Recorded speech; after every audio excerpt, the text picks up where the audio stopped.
Just a reminder again, my name is Amy Elliott. I'm the training coordinator for the Montana Public Health Training Center, here with Ivy Anderson and Alexa Clark for the second half of Trauma 101. As always, I will be here the whole time. I will have my camera off and I'll be muted.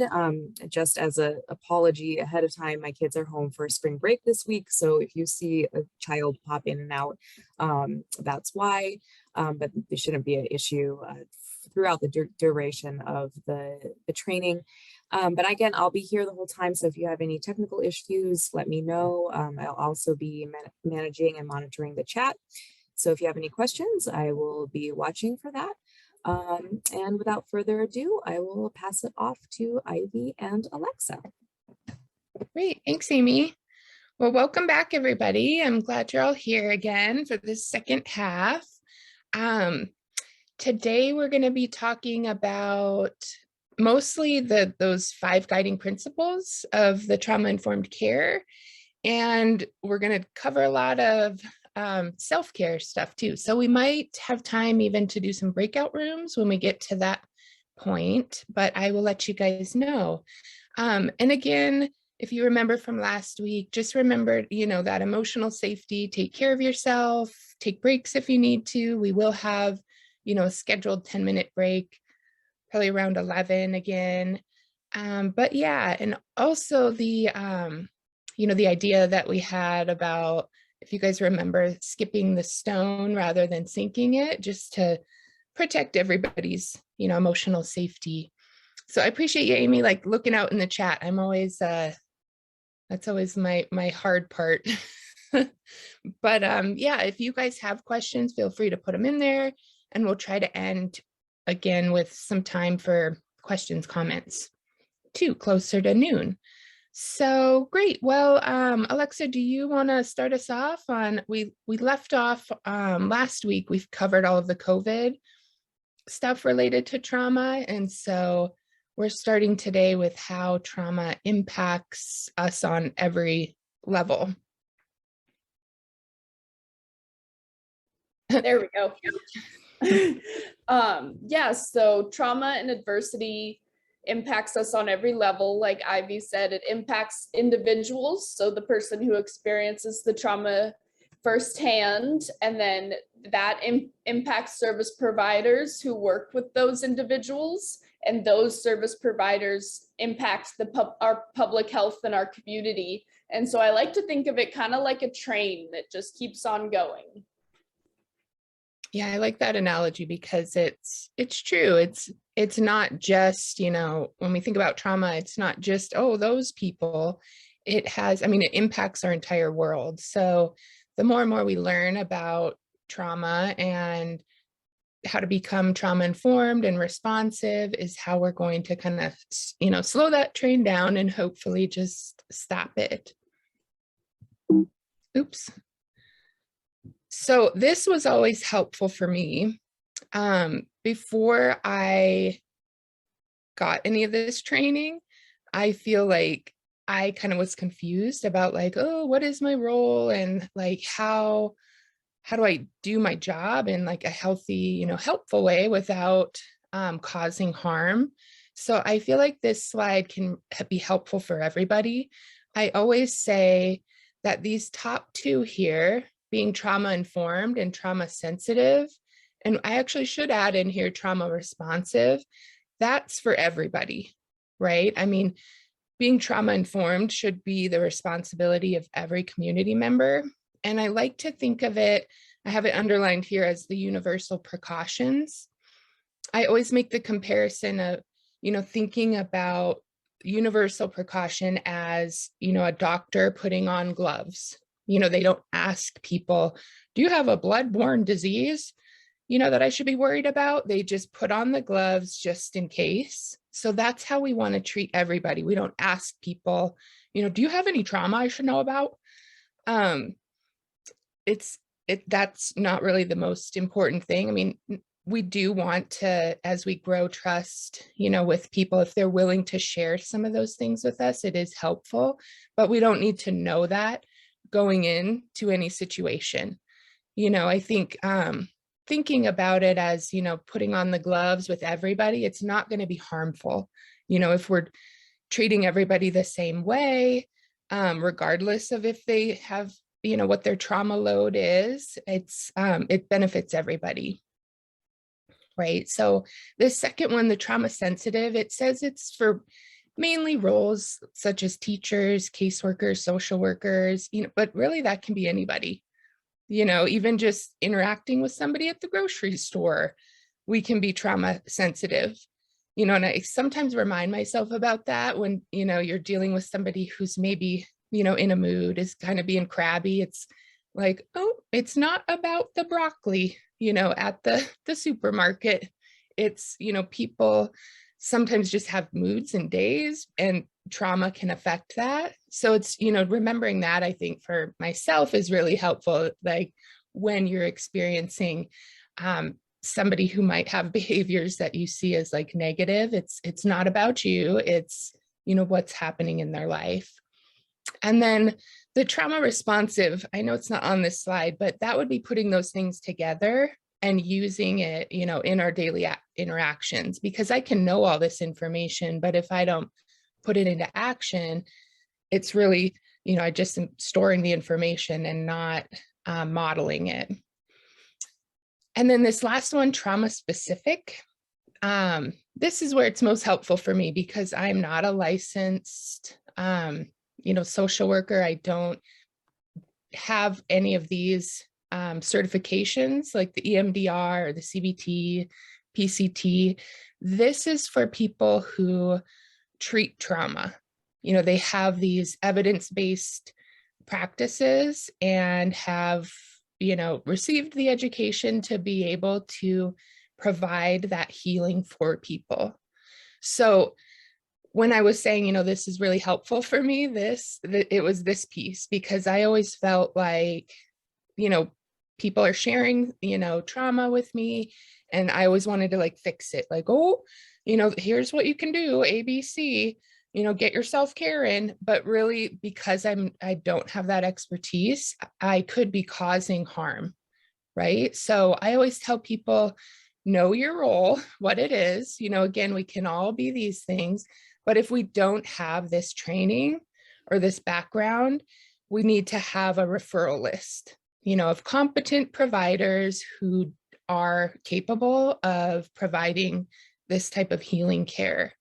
And this can be kind of tricky because I don't know about everybody in Colorado, but here in Montana, we do not have a long list of people who can provide these different types of therapies. So I always let people know, we want to give them the voice and choice to choose, if we're going to make a referral, we're not just like, go see this person. We want them to have the opportunity to search for people that are a good fit for them, but also that can be hard if there aren't very many people that have that training. So I always tell people to look up, on psychology.com, you can get a list of providers there, and they will say, in their bios, what their training is. And so that can be helpful if you're making those referrals. So yeah, I just thought I'd put that out there because sometimes people will say that they are, trauma informed or trauma, an expert in it. But again, if we don't have some of these, actual trainings, it's not the same. So with that said, we can move on to the next slide here. Oop. And within trauma-informed care, it's really a shift of perspectives, and we stop asking what is wrong with this person, which has a very judgmental and blaming feel to it, and we start asking what happened to this person, whereas this question tries to understand, whereas the other question is very, like I said, judgmental and very blaming. Yeah, I think, everybody has probably heard this question before. It's kind of the mantra of trauma-informed care. And I think it's so helpful. This is where we can begin to make that shift or put on, those different glasses to look through. a different lens, because when we're stuck here, that inhibits people from healing, right? If you guys remember from last week, the cycle of trauma, this is what keeps people there when they're always being, judged, or the blame is focused on them. But when we start to, and I think that's kind of a normal actual like response, it's kind of how society has been. But when we make that shift, when we catch ourselves asking like, oh, what's wrong with that guy? Or like, why would he, be behaving like that? It's like catch ourselves when we're doing that, and then switch it to this question of, I wonder what's happened. I think we can do that just in our daily interactions too. Like I was talking about, like somebody, you ask somebody at the grocery store where the broccoli is, and they're, sharp, or just have like a mean tone, instead of being like, ugh, that guy. It's like, I wonder what's happening. He probably had a bad day, and that can help remove us from that judgment of, thinking that it's, maybe about us, or that person needs to do this or that. It really brings us to a place of empathy and that understanding for people. And the more and more we practice doing this, having this question is how we're going to like make that shift, into thinking about trauma in a different way. And so now we're going to get into our 5 guiding principles that Ivy was talking about. And my favorite thing with this visual is that each of the guiding principles overlaps with the other ones. And that just shows that they're all really connected. And we have safety, trustworthiness, choice, collaboration, and empowerment. And they are all just enmeshed. Yeah, I mean, when you think about it, these things have to be in place in order for healing to begin or happen.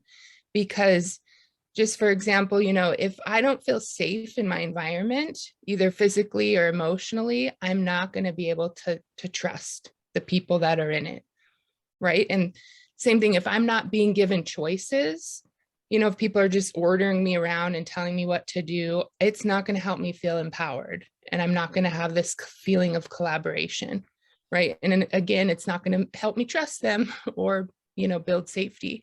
So yeah, they are all enmeshed, and we're going to go through each one and kind of do a little checklist or kind of self-assessment for like, how well am I doing in these areas? And how well is my agency that I work for, how much of this are we putting into practice into our like policies, procedures?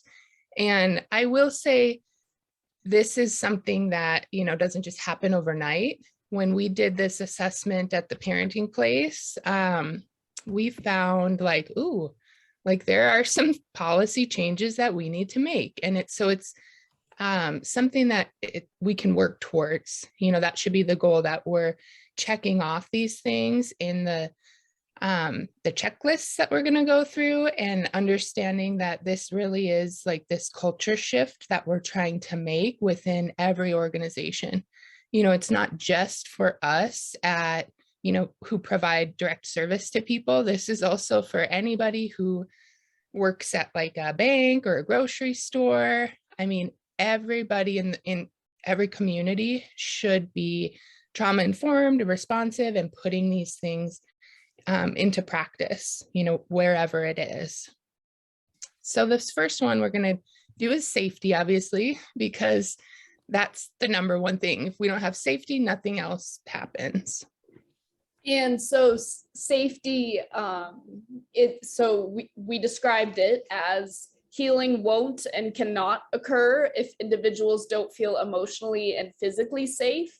And this one, I can always remember that safety is number one, because I don't know if you guys have ever heard of Maslow's hierarchy of needs, but safety, physiological safety, is always at the bottom, because you need that in order to build up on anything.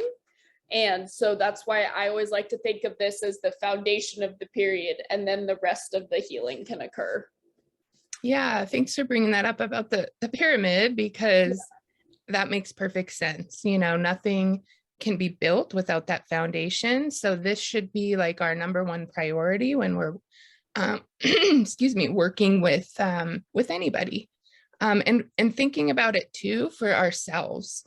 You know, I think often we're just thinking, you know, like, how do I best serve everybody else? But also assessing, you know, like our own safety in our job and in our, you know, organization or just in any environment we're in. So this is the little checklist I have here.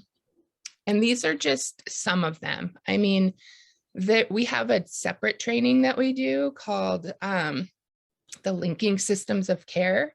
And it's mainly for providers, or it's for leadership of any organization to change policies, laws, procedures. And so that training is like 12 hours. So I condensed this because this is kind of just the gist of it. If anybody's interested in the Linking Systems of Care, they can always reach out to us to give that training. So this first one on here, it's when we're thinking about safety, it's just assessing like where the service is being delivered.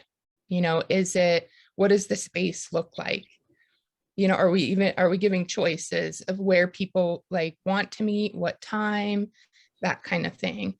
The security measures, it can be as simple as like everybody knows where the fire extinguisher is, right? Or where the exits are. Or we have a, you know, safety plan in place when we are dealing with, you know, maybe a difficult client, or what do we do if somebody gets violent, you know, or do we even practice these fire drills? So those things are necessary for staff, you know, to have like a plan and know what to do and receive training in it. It can also go as far as to like, if we have security in our building, are they trained? How do they deal with, you know, difficult clients, that kind of thing? Because some people have had, you know, traumatic run-ins with the law and police or people of authority, and even just having, you know, like an officer standing at the door could be like triggering for people. So this is all, you know, these are all things to just sit down and discuss at like staff meetings.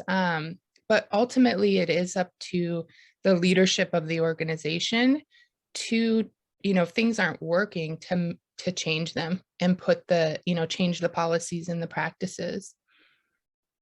I always like this one because I think it's so simple, but this is like where we started at the Parenting Place. It was like, let's just, you know, take this one step at a time and think about what, you know, the rooms actually even look like, what the offices look like. And it can be as much as like the lighting, you know, is it too bright? Is it too dark? Do we have shades open or drawn, you know, and even asking people what they prefer when they come into a space. Like, do you want me to, you know, open the window? Do you want me to close the door? That kind of thing. Do we have locks, you know, on bathrooms? When safety allows, you know, I have had people say, you know, if they're working in a group home, they can't allow the kids to lock the door.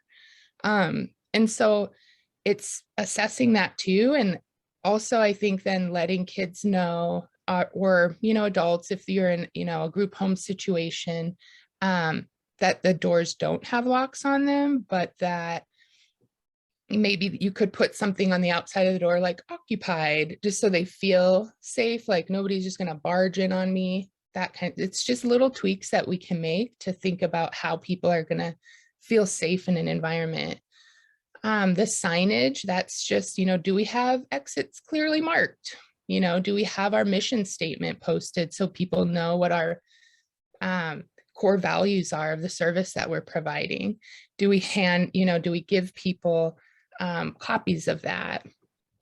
And then the last one on here, the child friendly. I know not everybody, you know, works directly with children, but a lot of the time people will bring their children to appointments, or if you're doing home visits or that kind of thing, children will be present. So it's just thinking about how can we make spaces, even if they're not designed specifically for children, how can we make it child friendly? Because children are a part of our society too. So even if we have like a little basket of like books and, you know, coloring stuff, or, you know, a little corner of the office that, you know, has some toys and things like that. We all know kids love snacks. So anytime we can, you know, provide snacks to kids, I think it just creates that feeling of like, oh, we're all safe here. We, you know, even my children are thought about. I think this one is pretty standard. I mean, do we have elevators, like ramps, enough space? Are the bathrooms accessible? Because this should be in place for, I mean, we've had these laws around forever, but there are still places that are not accessible for, you know, somebody who needs more space because of a wheelchair. So I feel like that should be one of the things that we address right away too.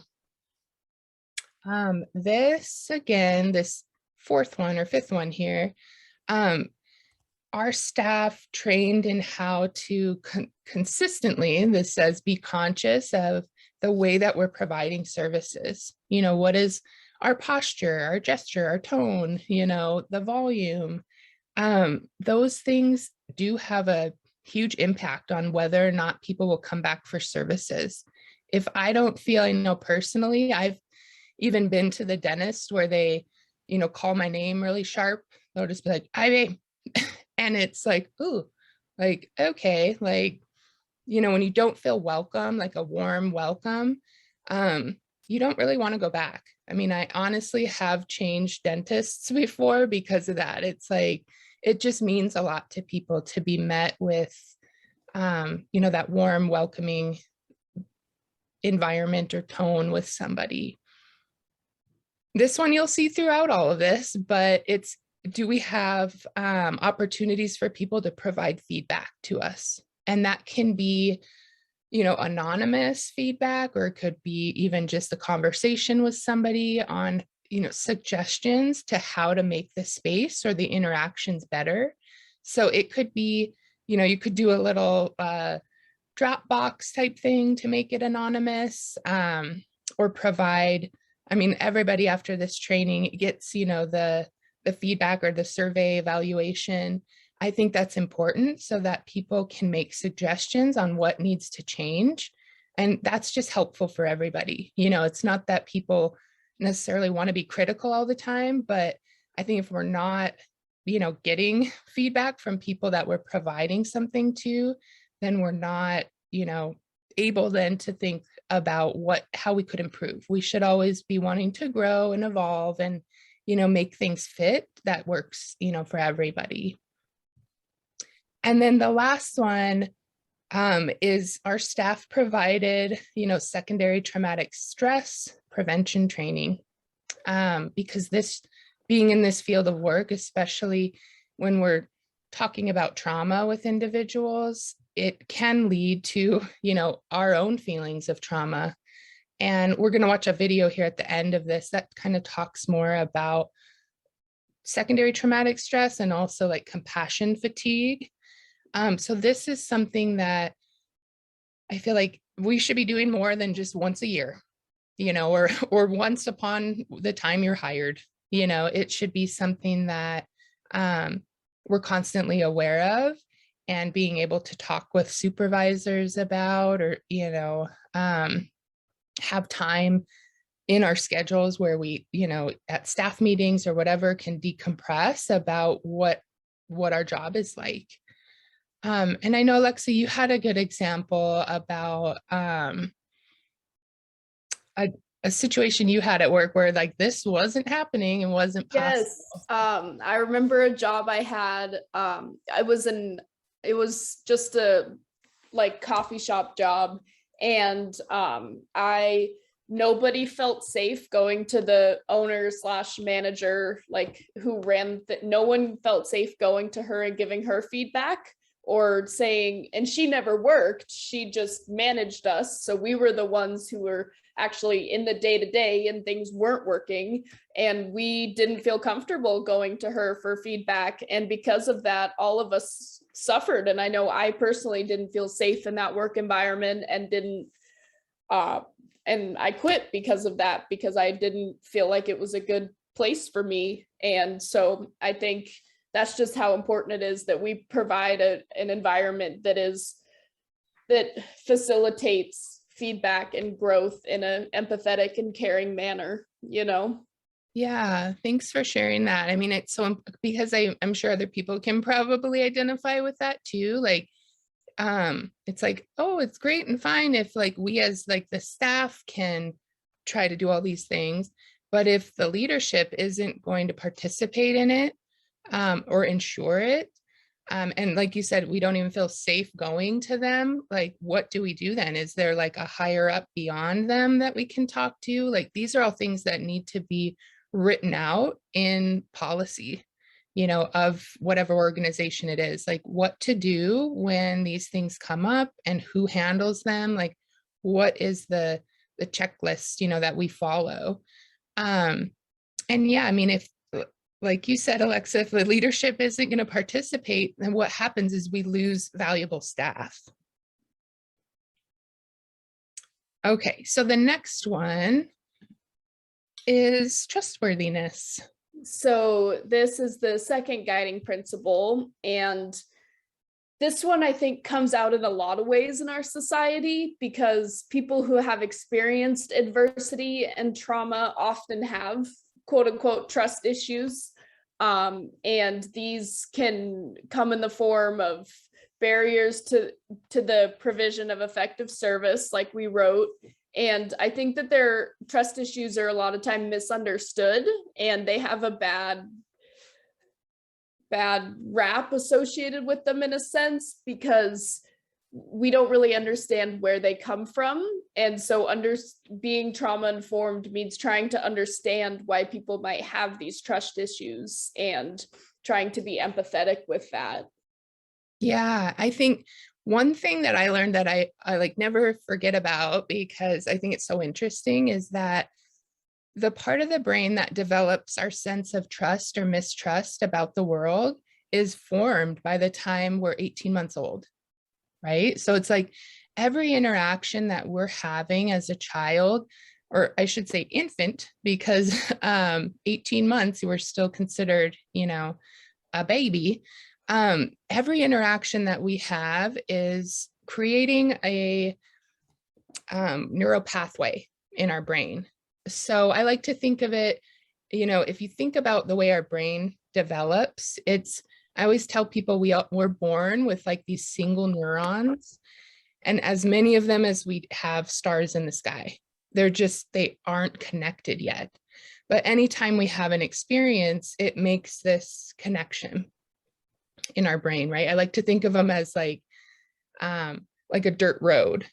You know, it's like the more and more I travel down a dirt road, the stronger and stronger, you know, that connection is going to be, or the deeper the grooves in that road get.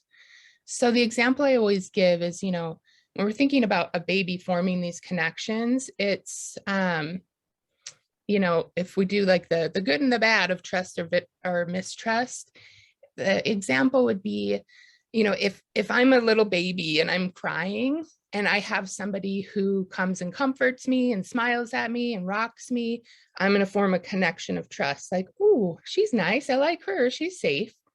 But the flip side, you know, if I'm crying and somebody yells at me or just ignores me, the connection I'm making is like, oh, this isn't safe. I don't like this. You know, so the more and more interactions that I have that are positive or negative are going to be building this, you know, brain. So when we think about trustworthiness, and if somebody, you know, didn't receive a lot of that care when they were 18 months old and younger, this is why it's so hard to like kind of undo what Alexa was talking about, like the trust issues, because our brain is really being wired for survival. And so we can't necessarily undo some of those strong connections that we have about our feelings of safety in the world. I mean, we can create new neural pathways, right? So the more and more we're creating neural pathways, even, you know, beyond adolescent years when our brain goes through that pruning process. But the important thing to just remember is that this is why every interaction that we have with people needs to be built, on trust, because trust does take a while to build with somebody. It's not something that just happens immediately, but I think we all know, like, it only takes a moment to, break trust. And so this next slide is just, again, the little checklist for us to assess how well we're providing this type of care. So yeah, are we open, honest, or transparent in all of our interactions? It doesn't feel good to find something out later that should have been communicated in the first place, right? Or thinking that people are planning something about your care without your knowledge. If we find that out, we're probably not going to seek services from them again, right? So it's just trying to remember that everybody needs this, in all of our relationships. So the more we can be open, honest, transparent, that's how we're going to build that foundation of trust. Everybody that we give services to should be provided upon like our first meeting with that role clarification of like what we can provide, what we can't provide. If we can't provide something, we'll refer here, that kind of thing. And just think about, is there like a standard script that we use with each patient or client or, child, whatever, the person that you're serving needs. But I think talking about this as an organization, I mean, everybody kind of has their own style and how they have, an initial meeting with a new client, but there should be this overall kind of, checklist of what we are saying to people. We all know this one. I'm sure everybody has done, the confidentiality or signs that agreement, but we also need to let our, the people we're providing services to know what that means. Sit down with them, have them fill out a document, saying that they understand. Because sometimes in this field of work, if you're a mandated reporter, people need to know what that means and what the instances are that could lead to reporting. And it's usually, like current harm to self or others. It's not when people talk about maybe a traumatic event that happened when they were a child. We don't necessarily report that immediately, but it's just breaking it down in a conversation with somebody, having it written out and making sure that they really understand that. And then also, obviously, the staff needs that training too. And having people that we like some peer support within our organization of like, if we're wondering like, oh, is this reportable? Like, who can we talk to about it? So it's not, if we have to make a report, it's not all on just one person's shoulders. This one, obvious, I don't think I need to go into too much what this one means, but we just want to make sure that we're maintaining that and that people know what happens if we break that. Does that mean we're fired immediately? Does it mean we're put on probation? Letting people know like what the consequences are for the client if we break that. And I think too, with the boundaries, that's, setting up, that kind of goes back up to the expectations. It's letting people know at the beginning of services what boundaries look like. Some people struggle with that. So, letting them know like, hey, I don't, answer my phone on the weekends or after 5, just so people know that they can't be calling you, at all hours of the day and night. Letting them know what the best way to get in contact with you is. Is it by phone? Is it email? Is it text? I think that's just helpful in building trust. And then this second to last one, it's just how are we providing the services? Are they consistent? Are they in a timely manner? Or am I canceling on people left and right? Am I always late? That kind of thing. As a provider, I think it's really important to, stay consistent with this. I don't know what everybody's positions are, but Alex and I can tell you, we have people a lot of the time are court ordered to attend some of our classes. And so they don't come, quite consistently. It's just like they don't show up. We don't hear from them for a while. And we always still kind of reach out to them like, hey, missed you in class today. Hope everything's well. But we don't want to be like, hey, if you don't come back to class, next week you're kicked out of here. That's not going to help them get the services that they need. I mean, we do have policies put in place, if it's a no call, no show for X amount of visits, we can terminate the service. But we hardly ever do that because we realize that people who are, dealing with, this list of things they have to complete for the court or for child and family services, it's a lot. So we try to be flexible with people and just communicate that upfront with them, that if they need to end the service, they, just to let us know and we can pick up, when it's a more convenient time for them. And honestly, I think, when people miss, excuse me, our classes, a number of times in a row, when they do come back, I just make it a point to be like, oh my gosh, we missed you. Thanks for, coming back, rather than like, where have you been? Because again, it's that barrier to services. If people don't feel like I can trust you and open up about what's going on, they just either seek services elsewhere or don't seek them at all ever again. And that's kind of like this last one too. It's just letting people know, even at the beginning of meeting them, like what the routine, the structure is. And it can be as simple as like writing it down. That's why when you go to the doctor, they'll write down your next appointment on your little card. That just helps people know what to expect. If we try to keep things the same every time, or let them know what we're going to be, doing in the next visit or the next appointment, that just helps people, build that trust with us.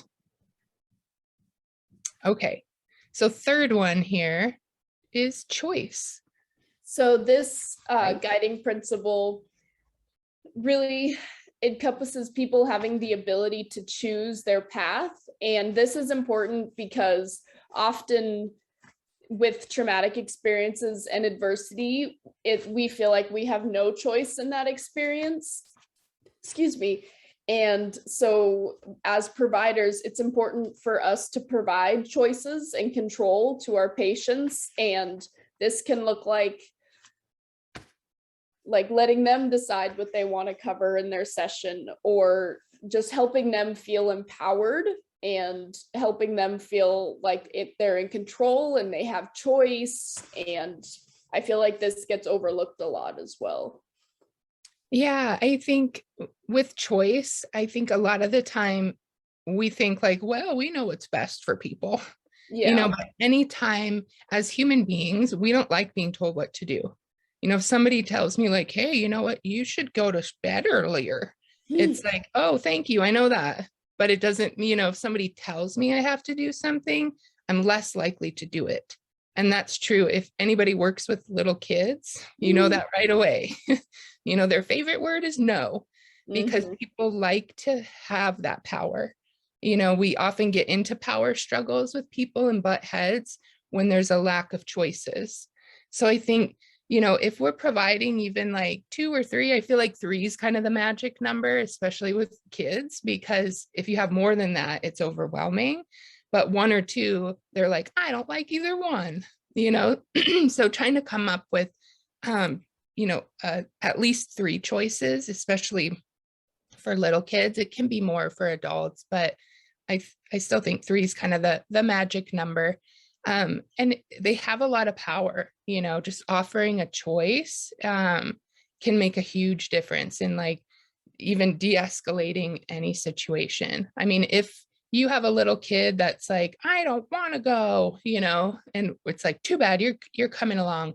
We're going to be in that power issue of like carrying them to the car, that kind of thing. But you'd be amazed that if we just give them a little choice, it can be anything at all. It doesn't even really have to be related to going. It's just like, you want a snack before we go? Or you want me to help you put your shoes on? like, do you want to pick the music in the car? It can just be, you know, anything at all. It's gives people kind of their power back. They're like, oh, they're more likely to cooperate and see, you know, build that trust and safety along with it too. So again, this kind of goes back with the safety thing, but it's like offering choices in like where, when, and how services are provided. Like Alexa was saying, like, do we ask people like, what do you, like, you want the goal for next week to be, you know, or what would you like to discuss, rather than us just being like, you know, we really need to talk about. I mean, or even just giving people some choices, like, do you want to talk about this, that, or here's some things I've noticed, what would you like to work on?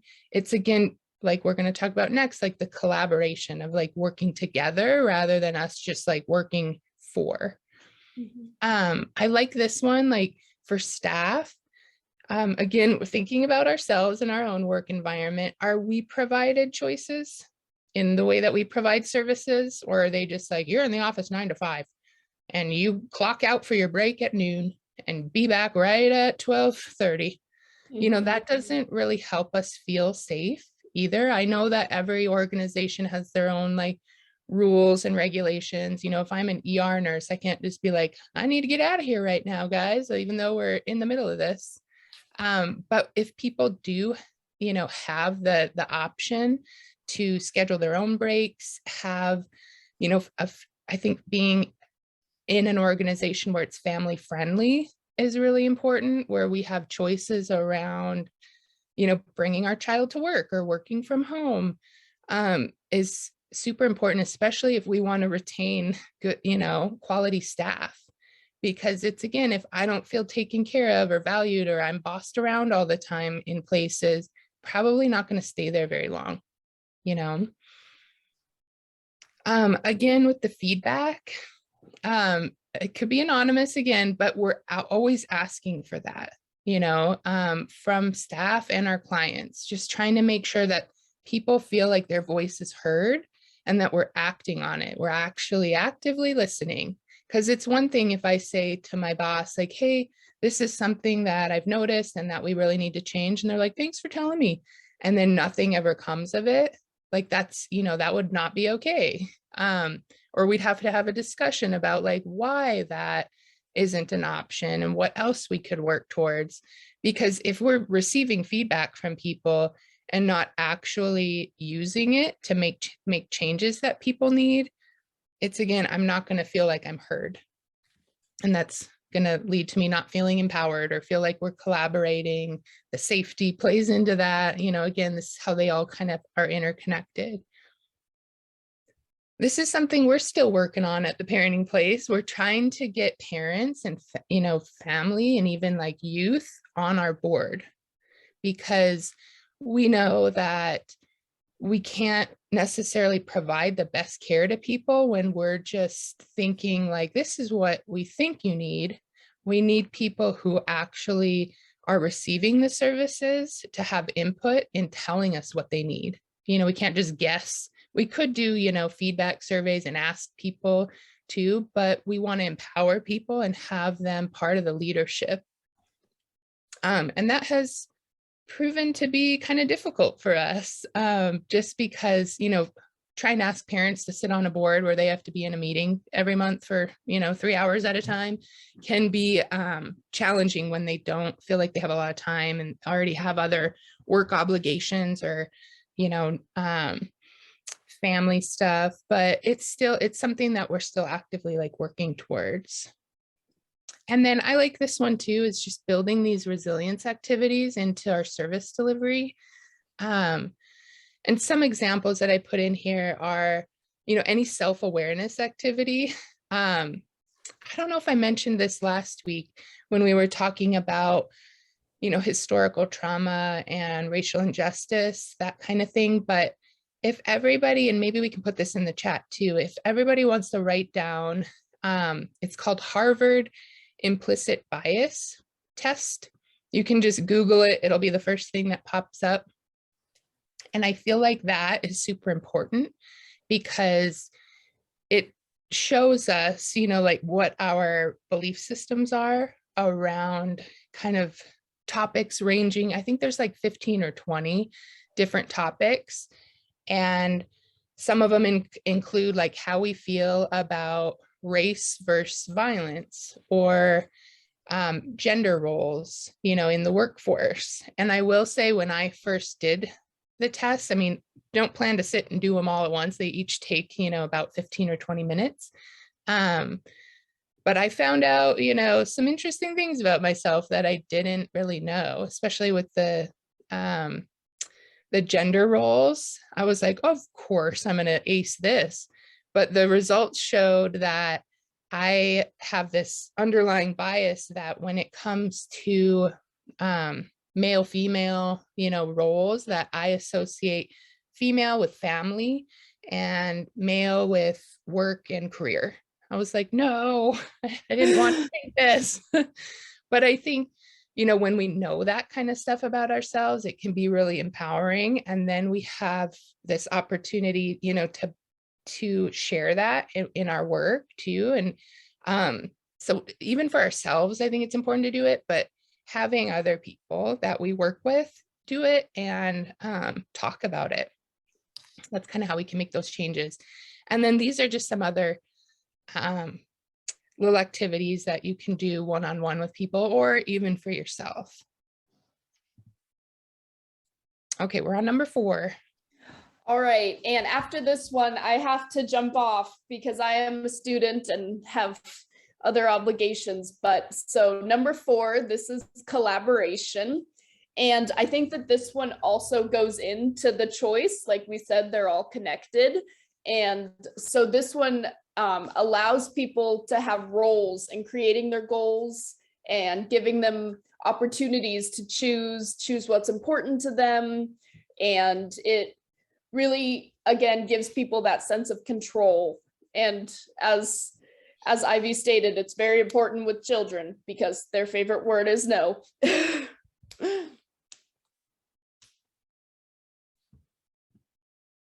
Okay, Ivy, you there? Yep, sorry, I got muted there for a second. Yeah. Well, Alexa, thanks for being here. I know you got to run off, but I appreciate you. Of course. Yeah. Thank you so much, guys. I hope you all have a great rest of your training, and yeah, good luck. Thank you. Yep. Okay. Have a good day. You too. Bye-bye. So with the collaboration, again, it leads to empowerment as well. And like I say, it can benefit everybody, so the goal is that we're communicating, excuse me, this respect for everybody's life experience and trying to understand what their background is, and that's something that comes with trust, having people share their story with you or talk about, what their values are, or their belief systems. And we want to always, come from a place of respect with that, even if, it's something that we don't necessarily maybe agree on, if we have some of those implicit biases. And some of that can happen around, like parenting styles, that kind of thing. But if we're always communicating that respect and working with somebody, share your own ideas and values, it's just going to build the relationship.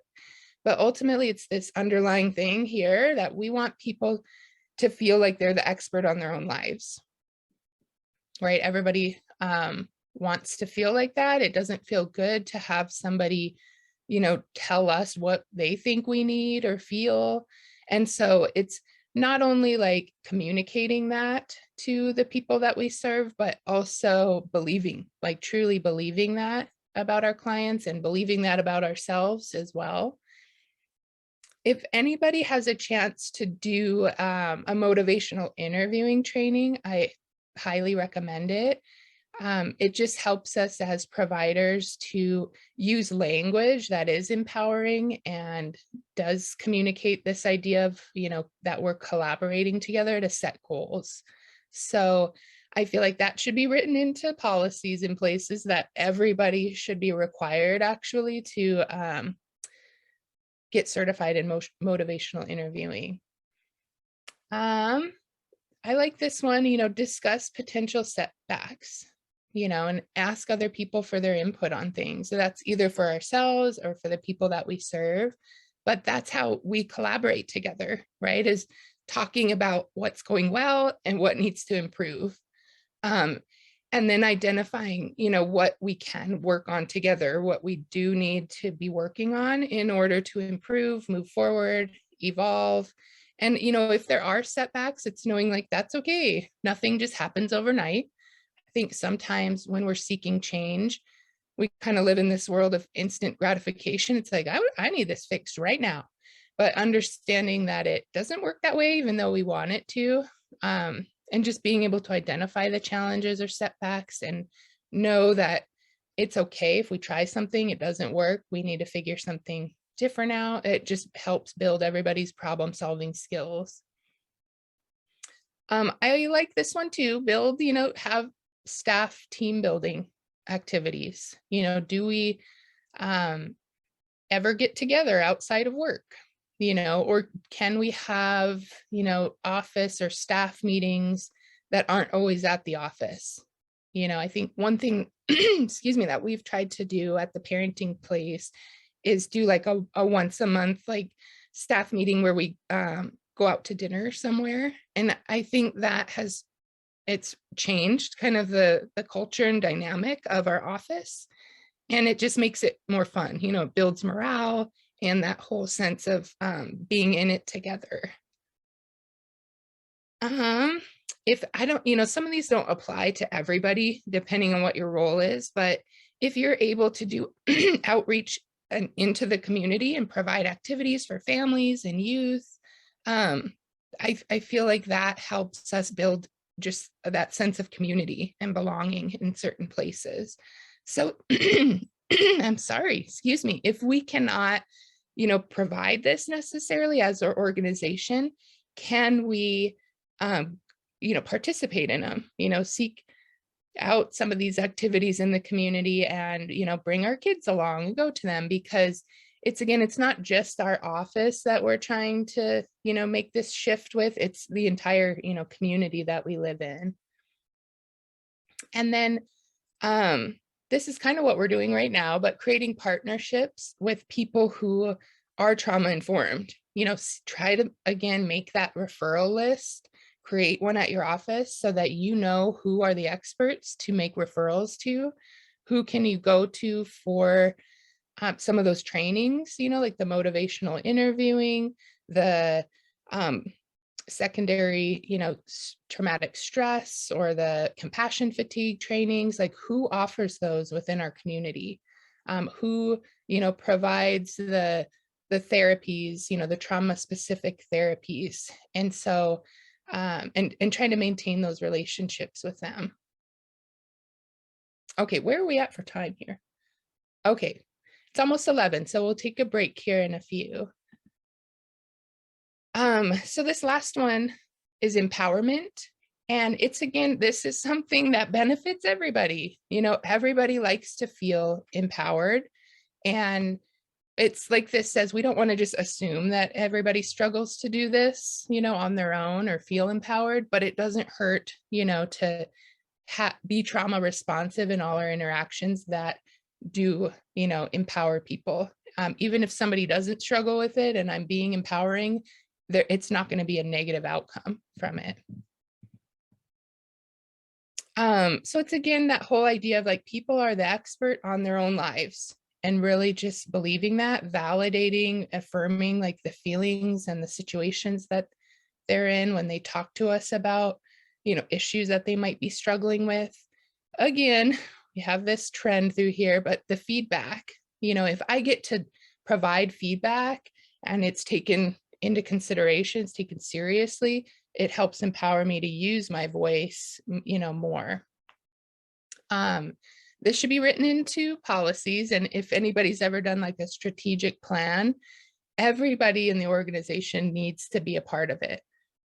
This isn't just for, authority or leadership to determine, what the goals are, or what what our value system is. I think everybody needs to be ensured that. And then this last one is just emphasizing, growth. Like that, again, is something we truly believe in, that we all learn, evolve, and that's like what we're striving for, that we never are like, now I'm an expert and I'm done learning.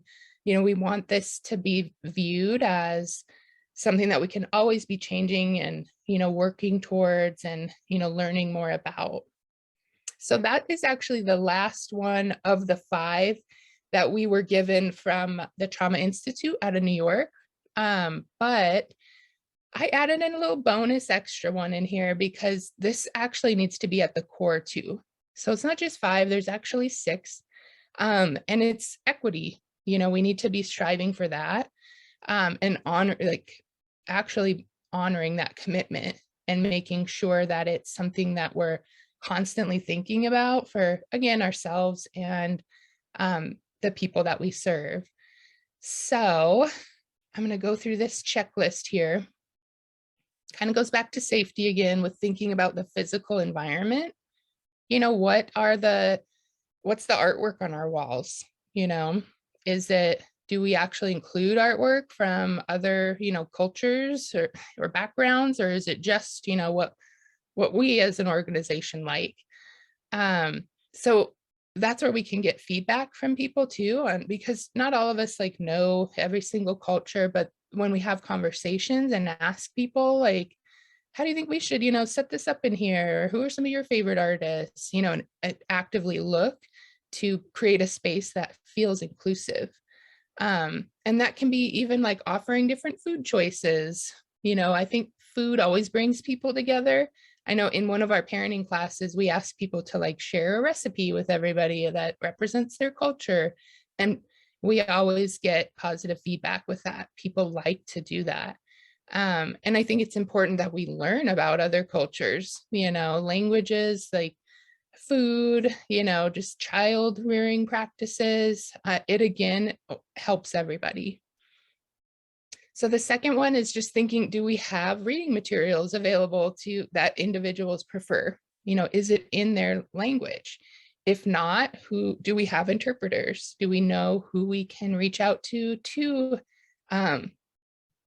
interpret in other languages?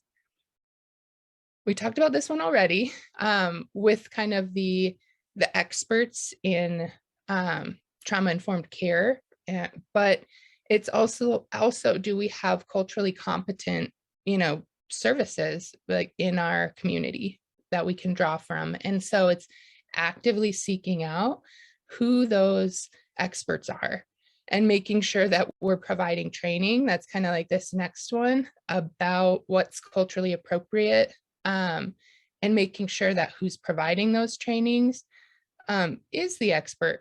I'm not going to go teach a class on, Native American history as a white person. It's not appropriate. So it's again making sure that we're assessing those things before we bring in who the experts are. And then this last one, it's just think about, do we use data and information about historical or trauma in our programming? Is it something that we are aware of and actually putting into practice that's written out? This is why we're doing this work, and what can we do to end this cycle of trauma? And then this last one, this doesn't even have to be if we're just working with members of the LGBTQ plus community. This should be for everybody too, even if that's not the population that we're serving necessarily. It's it again just benefits everybody to learn, be educated in relevant subject matters. It's even as simple as pronouns and having people understand. I had somebody the other day ask me what does cis mean? And it's it's we should all know this by now. So again, it's not to necessarily shame people, but it's starting place. If we are working from a place where this isn't even thought about, we're kind of part of the problem then. Okay, so that is the end of the 6 bonus ones. We're right at 11. And I don't know why this is showing up like this. I'll try to fix this on the break. But if everybody wants to take 10 minutes, get some water, stretch out, and then we'll come back into the session that we're going to do on self-care. Hope everybody had a nice little break.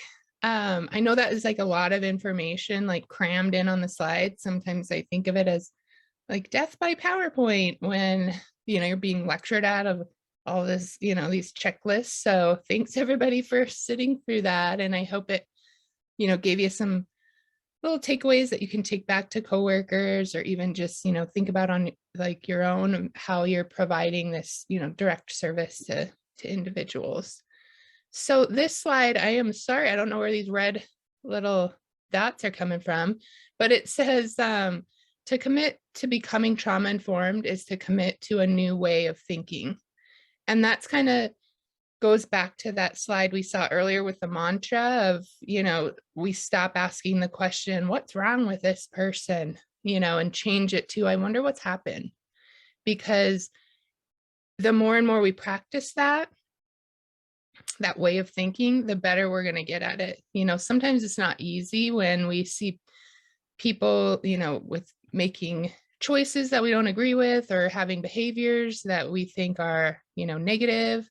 But if we can kind of flip that lens and think, like, I wonder what this person has experienced or is going through, we're going to meet them where they're at rather than coming from that place of judgment. So, I think that's so important because I often hear comments, when we're talking about substance use, people will be like, what's wrong with that guy? Like, how could you go every day? Like, how do you put a needle into your arm every day?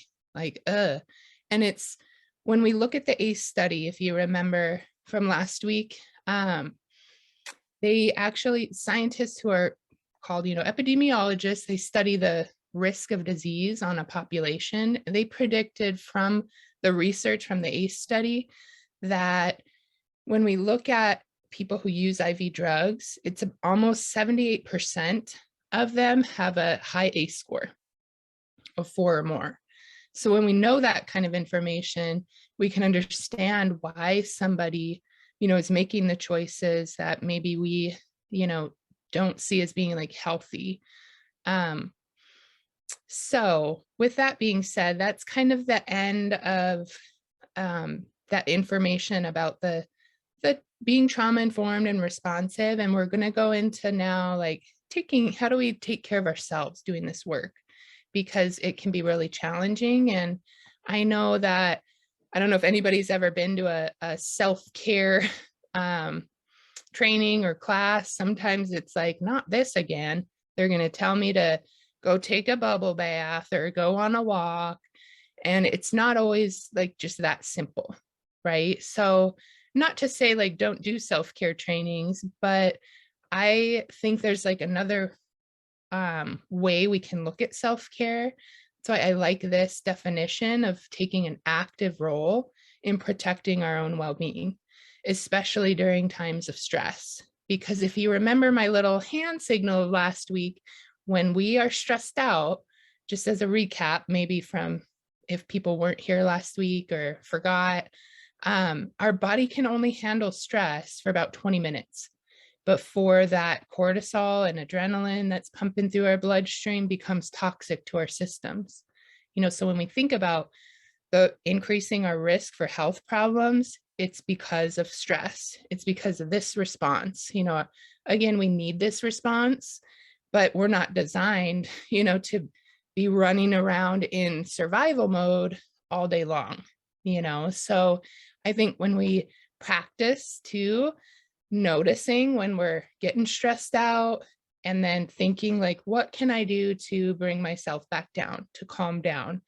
That's how we're going to lower our risk for health issues, whether it's behavioral health, mental health, emotional health, our actual physical health, and even, spiritual health are all affected by this response. Oop. So this I took from our parenting class. We teach a program called the Nurturing Parenting Program. And this is one of the first lessons we, talk about with parents. It's all about needs. So sometimes I switch this up and it'll say like needs equal behavior, or you could reverse it and say behavior equals needs. because the idea is when our behavior is off, you know, it's a sign that there's something missing or out of whack, or one of these needs is being neglected or put on the back burner. The little SPICES acronym, I know it sounds kind of cheesy, but we call it like the spices of life. It just helps people kind of remember how to kind of do this self-reflection, go through this checklist when they're feeling stressed out, so that we can think about what it is that we need. How can we help ourselves calm back down? So the first one, you know, these are needs that are common to all people, children, you know, everybody has these needs. So the social is just feeling like we have companionship, friendship, we're involved in things, we're interacting with one another. And I should say that, you know, these are different for all people, even though we all have these in common. Not everybody views these as the same. Like if we were to mark these as how much we value them, it's going to be different for everybody. So for example, if we put this on a scale of 100%, one person might be like 50% of my needs are social. Like that is how I get my needs met. Where another person might be like, well, that's maybe 10% of my needs. And I focus more on like the creativity and intellectual. So it's being able to assess this for ourselves and think about what it is that we are currently actively doing to fulfill these needs. So the physical needs, obviously it's eating, sleeping, exercising. Touch is an actual physical need. I think if you guys are familiar with some of the studies that they've done on infants, usually they're done, I think the most like recent one was done out of like an orphanage. I don't think they really call them orphanages anymore, but it's where there weren't enough staff to necessarily hold babies, give them, you know, all of that physical touch that they need. And what they found is that the babies were physically and developmentally like behind, right? Like that's how important touch is. But on the flip side, the more, you know, less depressing side of that is once those babies started receiving that care, their growth exponentially took off. Their brain development, you know, caught up. Same with like their actual physical size. So it's remembering that we all need that. This one I put in here, doctor visits, even though sometimes that can feel like a privilege. You know, not everybody has the ability to schedule, you know, regular doctor checkups, going to the dentist, you know, that is, you know, a need that we all have, but we know that when we don't have universal health care, it's not accessible to everybody. Intellectual, that's just, you know, learning, stimulating the mind. Sometimes people take classes or do groups or read. So again, it's people meet these needs in different ways. Creativity, I always like this. It's how we express ourselves. It could be the art that we create or, you know, even have in our homes, how we decorate things, the music that we listen to, any sports, cooking, dance. It can even be like our style, like how we dress is how we express ourselves. And then emotional, obviously we all need trust, love, to feel secure, stable. And then the last one is spirituality. This one, I think people forget about. And I always have people like, well, I'm not a religious person. Like, I don't need that. And so I remind people it doesn't have to be religion. It's, you know, sometimes that is what works for people, but it could also just be being involved in your community or being out in nature. You know, I had a guy once tell me, he's like, I feel most connected, you know, and have meaning when I'm out fishing. It's like, that's great, you know? So it's, again, the way that we get these needs met varies and it's individual for each person. So I think this is helpful, you know, to sit down and actually think about this for ourselves, come up with one or two things that you're doing in each one of these areas, you know, that are benefiting, and maybe not to like beat ourselves up, because I think self-care is hard, you know, if we're not doing this check-in every day, we kind of forget, or we are just practicing like one or two or three and forgetting the other ones. So it gives us a good starting place to kind of really assess like, how well am I, or are my needs getting met? And it's again, when we are practicing this, we're better able to teach it to others or model it to others. If I know this, but I don't put it into practice, my child isn't going to grow up to know how to do this either. Right. So this can be helpful with not only in, helping our clients or the people that we serve, it's helpful for everybody around us. People have probably heard this little thing before, but we can't pour from an empty cup.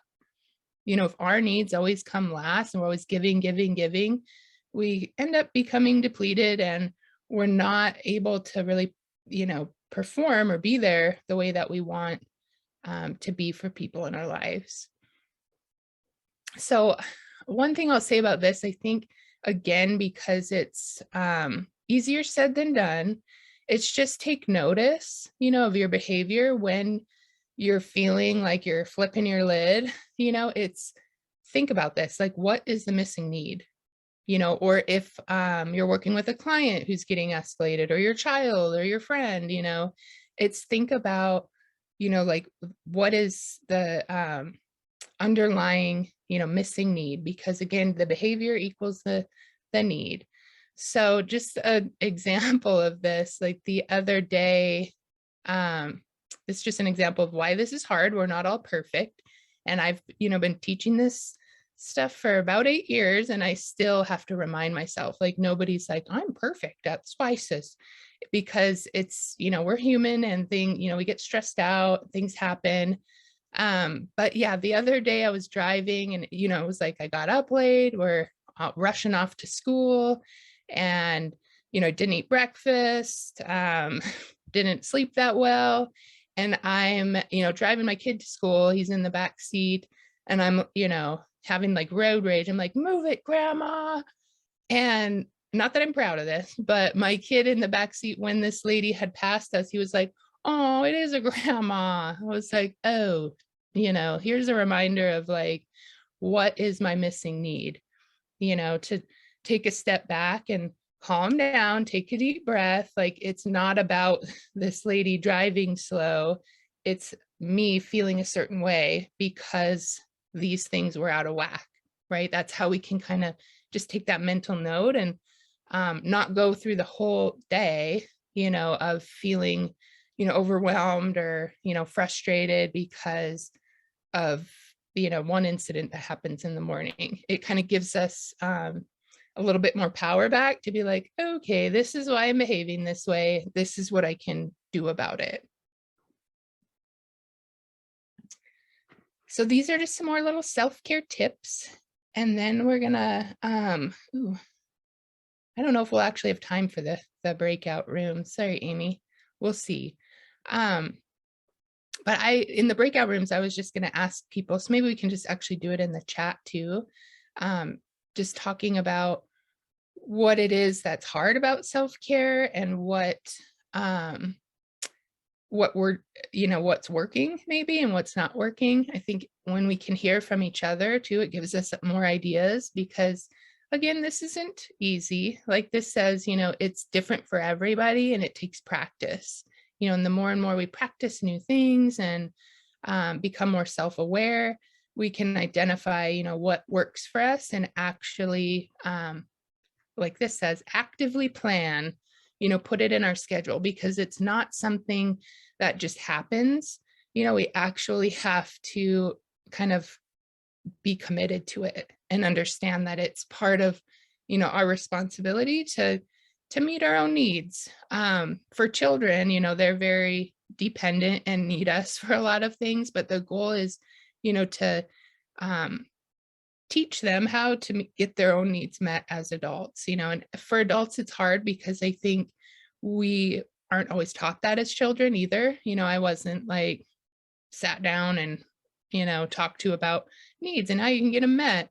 But I think also we do learn it just by observing other people, and when we're talking about like, I need to do this for my self-care, that, is one way of learning too. So actively plan, this says, announce plans to others and just look for opportunities of like where you can squeeze in self-care. Because I know we'd all like to be like, I'm doing an entire day of self-care, just do what I want to do. But it's, that doesn't always work out that way, even though we would like it to. But yeah, just keep a conscious mind. It's think about, what you're doing now, like why is it working? Is it not? Because again, it's just that self-reflection helps build our, self-awareness. And then I always like number 4, create a no list. I think that one's been hard for me. It's always like, yep, I can do that. I can take on this or that. I was answering, like emails on the weekend or, after hours.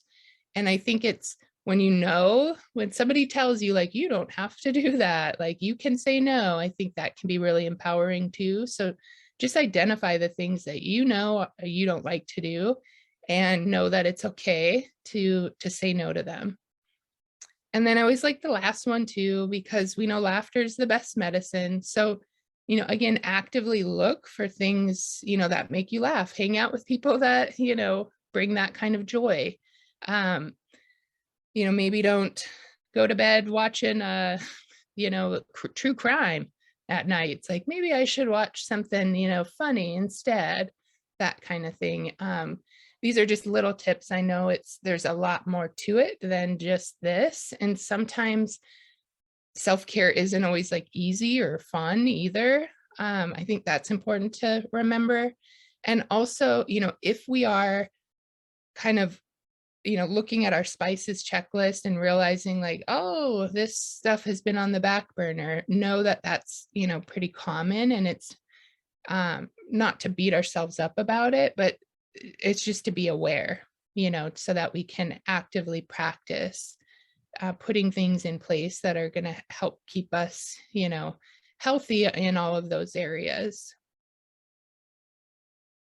So this is just an informational slide. If you want more information about self-care, this was given by, the Institute out of New York, and this link just, you could just Google this too. It has like assessments you can take. There's like little videos. It's just a resource if you're wanting more tips, so I always recommend going there. Does anybody, where are we at for time? I have a few videos, but does anybody want to share anything in the chat before we watch the videos on like self-care and empathy? Like put in the chat maybe something that really works well for you as far as self-care, something that you really enjoy doing, or even it could be the flip side of something that maybe is hard about self-care.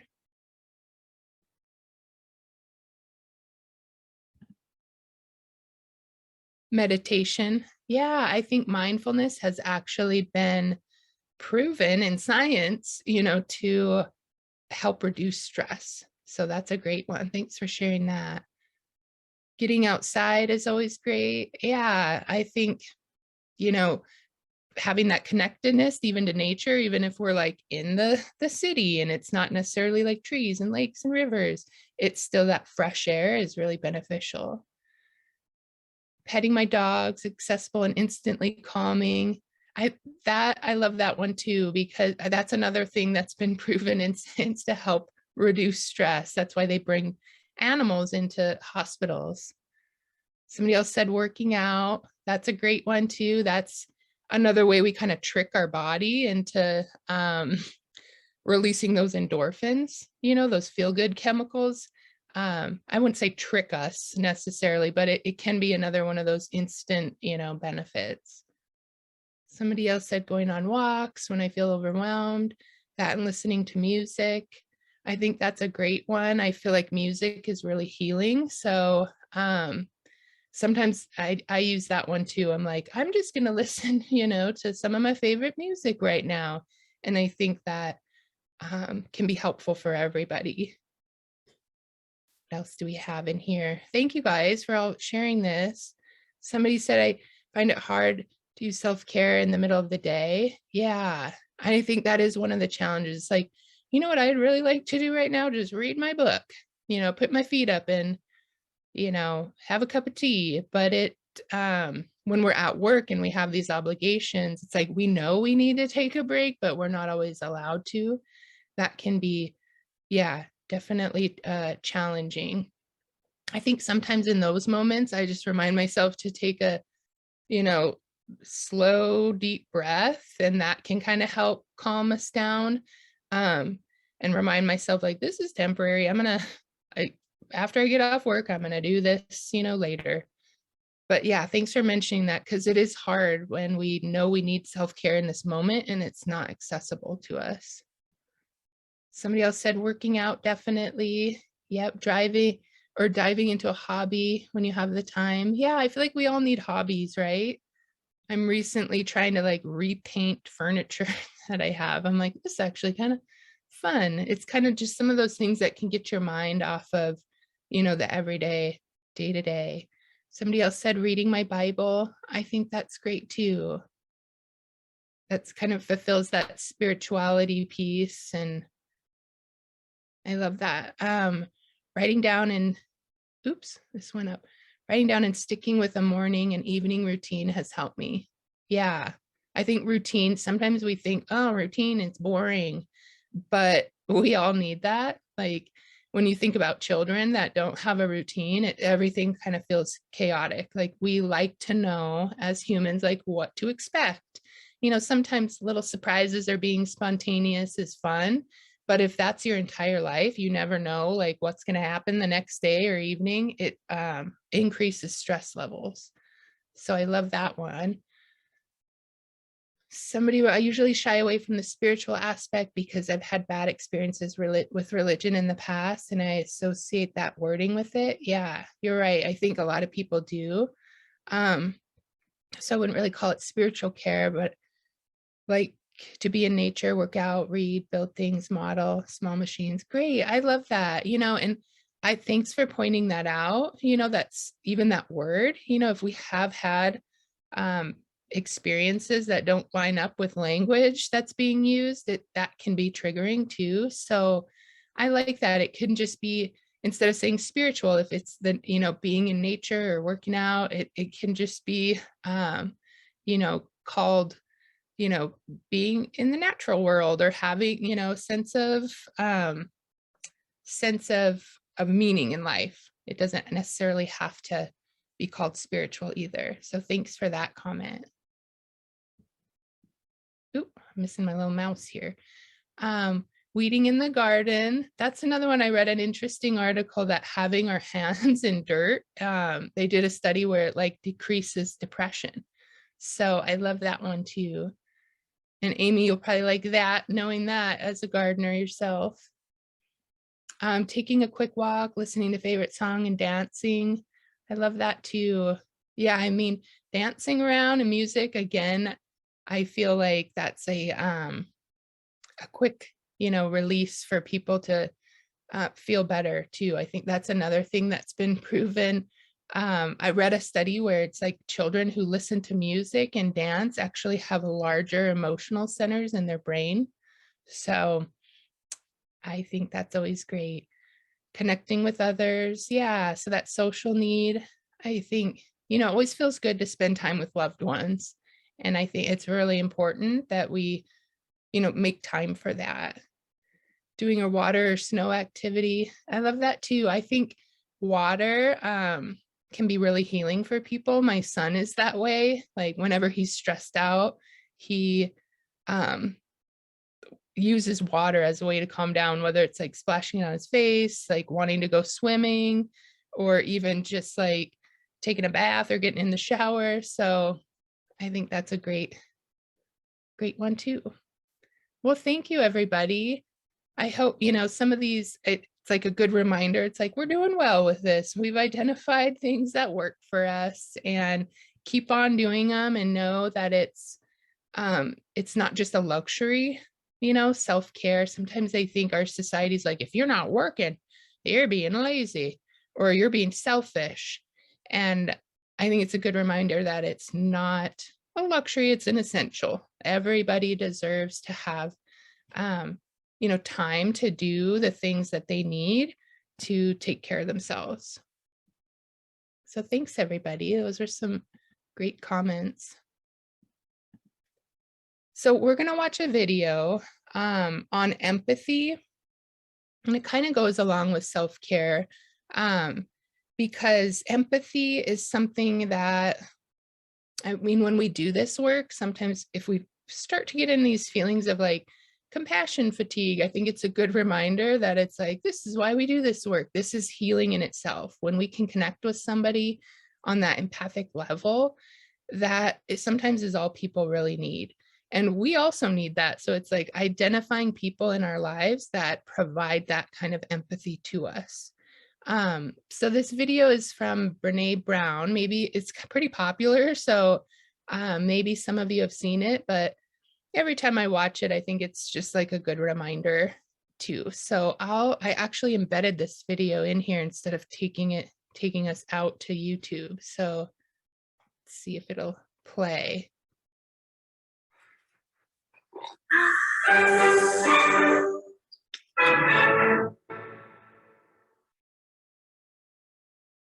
So what is empathy, and why is it very different than sympathy? Empathy fuels connection. Sympathy drives disconnection. Empathy, it's very interesting. Teresa Wiseman is a nursing scholar who studied professions, very diverse professions where empathy is relevant, and came up with 4 qualities of empathy. Perspective taking, the ability to take the perspective of another person or recognize their perspective as their truth. Staying out of judgment, not easy when you enjoy it as much as most of us do. Recognizing emotion in other people and then communicating that. Empathy is feeling with people. And to me, I always think of empathy as this kind of sacred space when someone's kind of in a deep hole and they shout out from the bottom and they say, I'm stuck, it's dark, I'm overwhelmed. And then we look and we say, hey, you climb down. I know what it's like down here, and you're not alone. Sympathy is, ooh, it's bad, no, you want a sandwich? Empathy is a choice, and it's a vulnerable choice, because in order to connect with you, I have to connect with something in myself that knows that feeling. Rarely, if ever, does an empathic response begin with at least. And we do it all the time, because you know what? Someone just shared something with us that's incredibly painful, and we're trying to silver lining it. I don't think that's a verb, but I'm using it as one. We're trying to put the silver lining around it. So I had a miscarriage. Oh, at least you know you can get pregnant. I think my marriage is falling apart. At least you have a marriage. John's getting kicked out of school. At least Sarah is an A student. But one of the things we do sometimes in the face of very difficult conversations is we try to make things better. If I share something with you that's very difficult, I'd rather you say, I don't even know what to say right now. I'm just so glad you told me. Because the truth is, rarely can a response make something better. What makes something better is connection.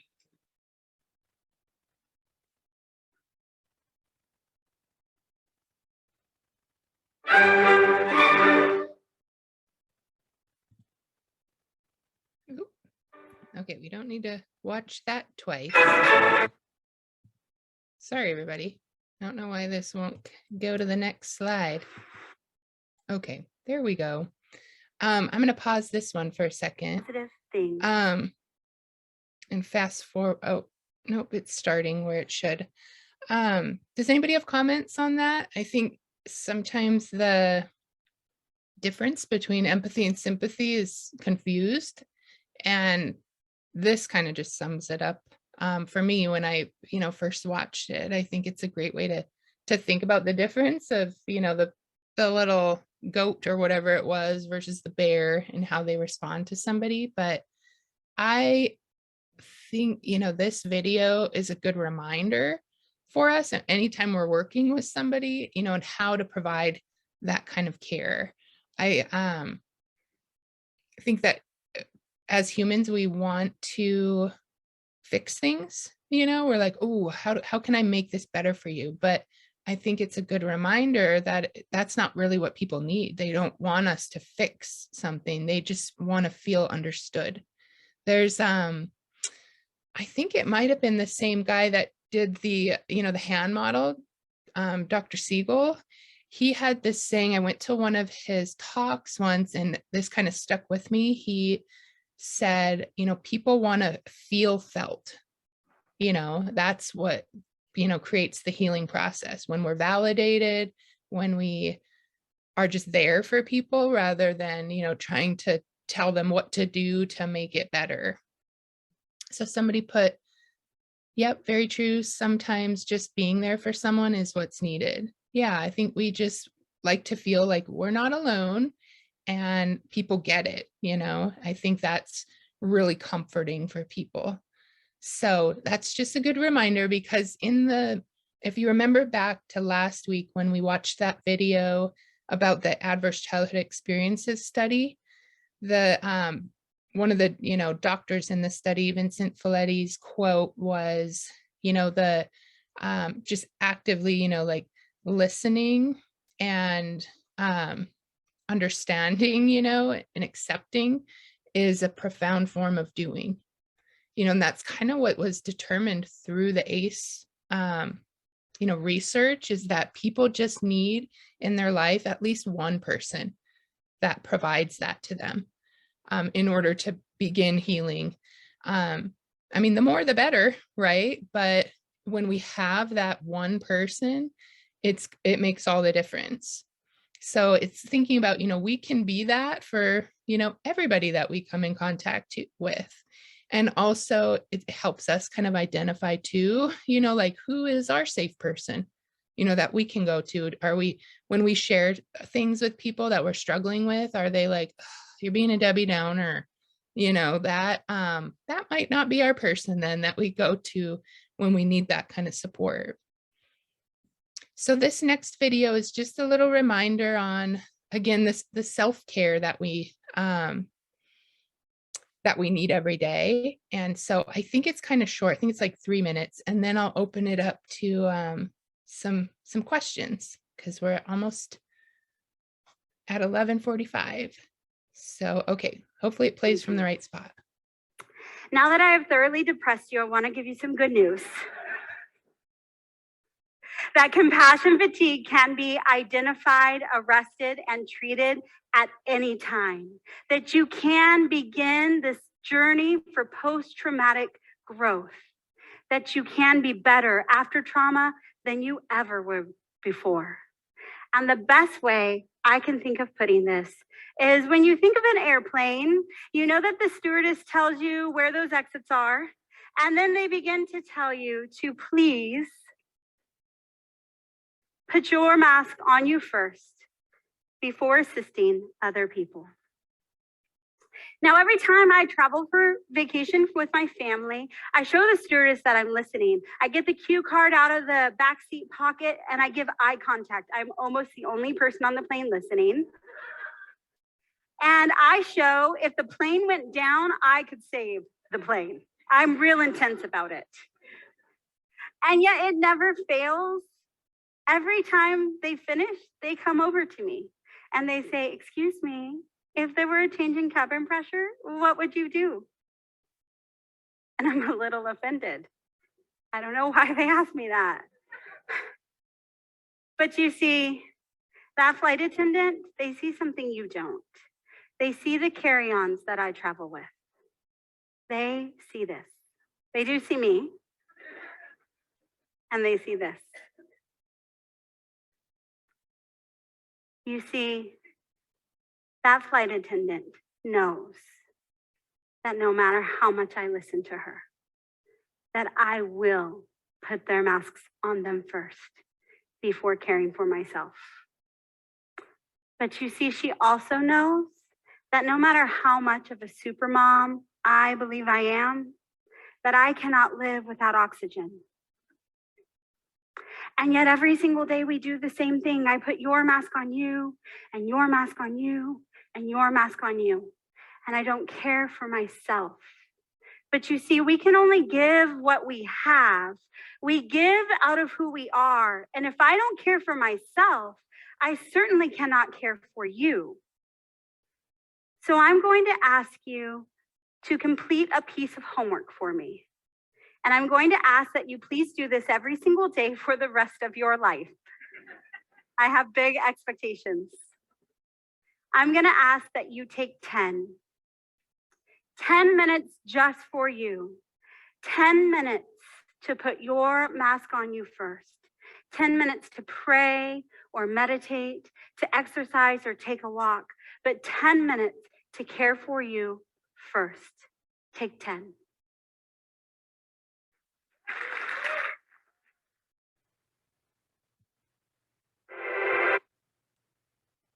Okay, so I like that just as a little, reaffirming message that even if we only have time for 10 minutes every day, try to take that.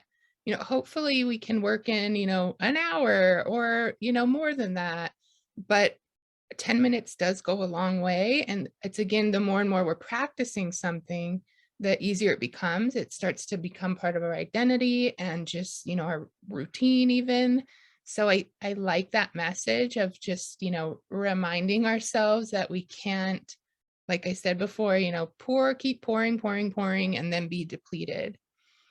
She mentioned in the beginning of the video a little about, she talked about PTG or post-traumatic growth. And so I have this slide in here just so that people can kind of understand what that is. It's going through a trauma. They've actually, studied this and found that it can make people, I don't want to say it's a little bit different than just resiliency, because some people are born more resilient than others, like based on, just life experience or the historical, memories that are passed down. But I feel like this, we can always grow resilience too. We have to have that one person though in our life. But the post-traumatic growth is just a little bit different because it takes, I will say it takes a lot more time and energy. It's not that somebody goes through a trauma and then it's like, that made me stronger. Because we should never have to go through, a trauma in order to be stronger, wiser, that kind of thing. But I have, when I meet with people who share traumatic events that have happened in their life and how it has impacted them and what, maybe they've learned from it, how they've grown, people are on different scales of this too, so I think it takes just realizing that it takes time and energy and practice to get here. But this is a real thing, so I think this gives people hope too, that even though we've experienced something horrific or, even if it's not a trauma, even if it's, like grief, like we talked about when we did the COVID things, it can lead to changing us in a way that is for the better. And I think that it gives people a lot of power too, when we let them know that it's, obviously this never should have happened to you. It's not your fault, that kind of thing. But knowing that we have the chance to overcome, get through on the other side and be, actually even a better person because of it can be really healing for people. And empowering to know, like, I survived this and learned something from it that made me do, if you think back to that movie clip that we watched, Healing Neen, where she, explains this life of trauma that she went through and is now using it to help others. That's just, one example of post-traumatic growth. So when we really believe this about people and convey that message to them, it helps them in their healing process as well, because I think sometimes just people feel like, oh, I'm just going to be damaged forever because of this. And that mindset, even though we know that trauma, can change us forever, it doesn't always have to be, a negative thing. So that is the end of this presentation of Trauma 101. I have some resources here if people want to check these out. I'm not sure if the the PowerPoint got emailed to everybody. If not, we can send it out to you so that you don't have to, write all these resources down.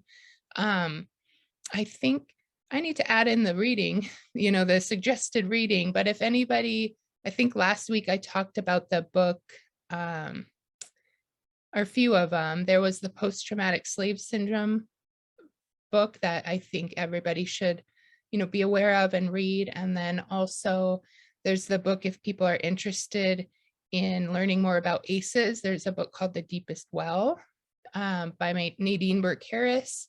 And there's also, if people are interested in more of like the actual like science and biology behind how we pass down, historical trauma or intergenerational trauma, that book was called The Body Keeps the Score by Bessel van der Kolk. So yeah, I can maybe add that in on the slides too if they haven't been emailed out yet. Because this isn't, like I took one training and now I'm trauma informed. Like even for myself, I'm always trying to learn more about this because it's an ongoing, it's ongoing study. We should be learning, and evolving in this area forever. So I appreciate everybody being here and, learning about this. Maybe, this is just a refresher for you. But I think, give yourself a pat on the back because it's a lot. And I think the more and more, I like to think of it as like doses. The more doses we get of this, the more trauma informed and responsive we become. And then it's, again, we're modeling this. If we're practicing it and sharing it, it just, it's going to be beneficial to everybody. So I have this little quote here with Fred Rogers. So it just says anything that's human is mentionable, and anything that is mentionable can be more manageable. When we can talk about our feelings, they become less overwhelming, less upsetting, and less scary. And the people we trust with that important talk can help us feel that we're not alone. So it's, again, we can be this for everybody. If we're thinking about those 5 guiding principles of trauma-informed care, if we're trying to practice those and be responsive and put it into place, we're going to be this person, for everybody, which helps break that cycle of trauma. So that is the end. These are all the resources that you'll get. But yeah, I appreciate everybody being here. We have like 7 minutes. If anybody has like questions or comments, we have Amy put the evaluation link in the chat. Thank you for I'm glad you guys enjoyed it. I know it's like a heavy topic. It's like, how do we make this a little less depressing or heavy on our hearts? So it's just reminding everybody again to like go do something to decompress, think about the little spices. I like to remind people to just like stick that on your fridge or put it in your drawer somewhere to remind yourself, like I'm getting stressed out. What can I do to calm down? What's the missing need? Somebody said definitely one of the better trainings. Thank you. I appreciate that. I love the feedback. I think sometimes I wonder, I'm like, hopefully people are learning something in here. So thanks everybody for sharing that. Oh, it's very, very great. Thank you, Ivy, very much. Yeah, thank you. Mhm.